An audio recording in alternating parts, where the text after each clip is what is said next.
አዲስ አበባ የኦሮሚያ አካል መሆን አለባት። ኦሮሞን አዲስ አበባ አስገብቼ የአዲስ አበባን ዴሞግራፊ እቀይራለሁ። ማንም ሊያስቆመን አልቻለም። ህዝባችን ተረድቶናል። አዲስ አበባ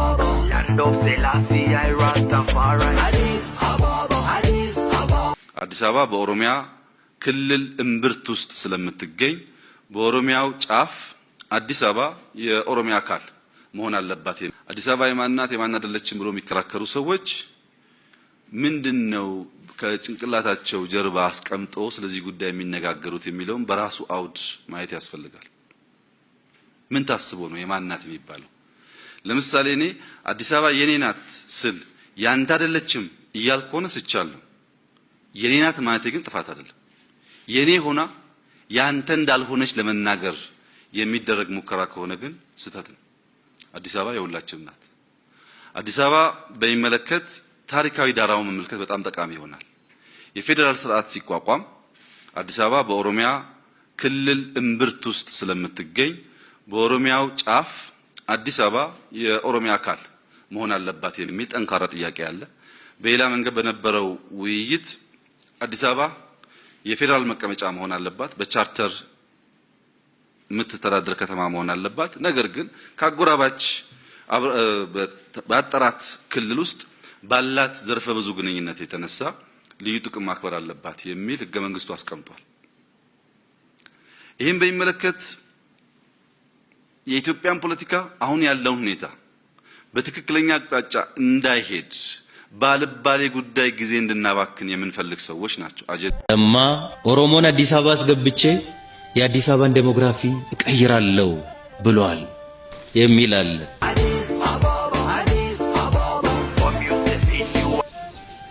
እኔ አዲስ አበባን ዴሞግራፊ እንቀይራለን ብዬ አልተናገርኩም። እንኳንስ እንዲህ ለማድረግ ለማሰብ የሚዳዳኝ እብድ አይደለሁም።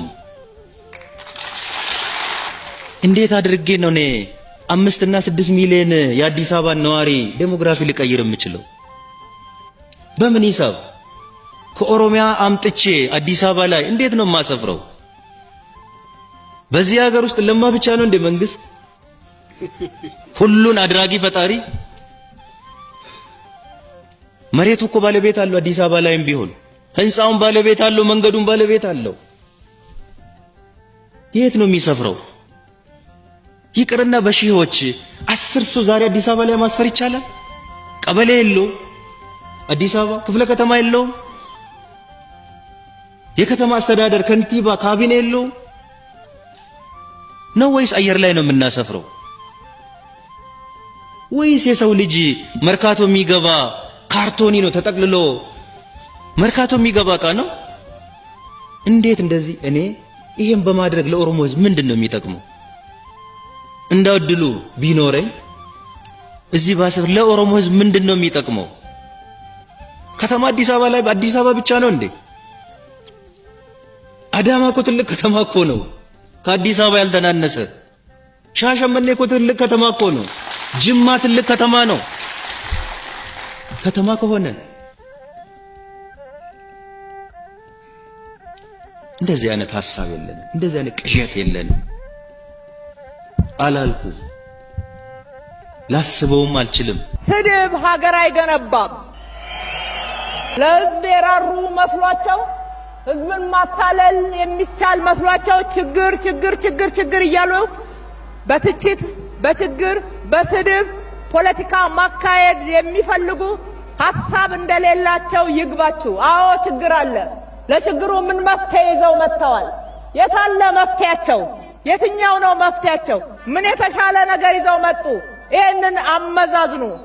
እውነትን መካድ፣ የተሰራን እውነት መካድ፣ ነገ ስልጣን ቢይዙ በውሸት ይህንን ሀገር ሊመሩት ነውን? ጥያቄ የምትመልሱት እናንተ ናችሁ። ምርጫ ሲመጣ ብቻ ህዝብ ትዝ ከሚላቸው ሁልጊዜ ህዝብ ውስጥ የነበረውንና የኖረውን በህዝብ ውስጥ ሲሰራ ስለ ህዝብ በተግባር ሰርቶ ያሳየውን ብልጽግናን ምረጡ። ብልጽግና ኪዳኑን ይጠብቃል።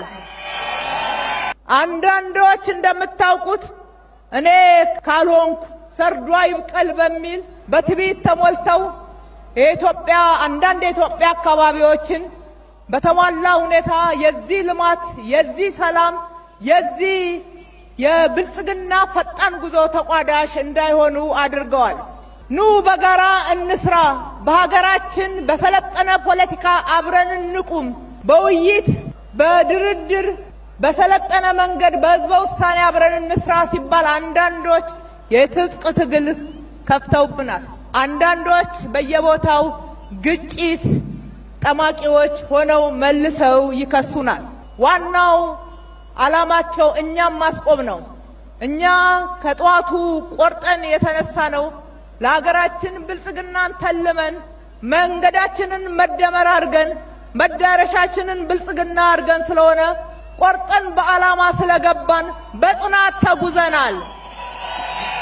መነሻችን እውነት ስለሆነ፣ መነሻችን ፍትሃዊነት ስለሆነ፣ መነሻችን እኩልነት ስለሆነ ማንም ሊያስቆመን አልቻለም። ህዝባችን ተረድቶናል። ህዝባችን ደግፎናል።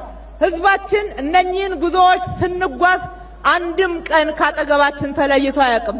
አዲስ አበባ ዘላቂ ሰላም ባለቤት የሆነችው በእናንተ ጥረት ነው፣ በእናንተ ተሳትፎ ነው፣ በእናንተ የሰላም ባለቤትነት ነው አዲስ አበባ እንደዚህ የተገነባችው። ስለዚህ ውድ ደጋፊዎቻችን፣ ውድ እጩዎቻችን፣ እዚህ ዛሬ ካጠገባችሁ የቆሙ እጩዎች በስራቸው የታመኑ፣ በስነ ምግባራቸው የተለዩ፣ አጠቃላይ በብቃታቸው የተመዘኑ፣ በትምህርት ዝግጅታቸው ሀገራቸውን ወደፊት ትዘልቅ ዘንድ የሚያስችል ዕውቀትን የታጠቁ፣ ሰርተው የታዩ፣ በስራ ውስጥ የተገመገሙ፣ ለህዝብ ወገንተኝነት ያላቸው እጩዎችን ነው ብልጽግና ይዞላችሁ የቀረበው። ስለዚህ በጋራ እጅ ለእጅ ተያይዘን የሚቀጥሉትን ዓመታት የተጀመረውን የለውጥ ጉዞ ፈጣን፣ ውጤታማ በሁላችን ከሁላችን ለሁላችን እንድናደርገው ጥሪያችንን እናስተላልፋለን። የስንዴ ነዶ የሚያመለክተው መደመርን ነው። ማንንም ወደ ኋላ መተው አንፈልግም። ተደምረን በመንገዳችን ላይ እጅ ለእጅ ተያይዘን በጋራ ሆነን በአንድነት ሆነን ወደ ግባችን ወደ ብልጽግና እንገሰግሳለን የሚለውን ያመላክታል።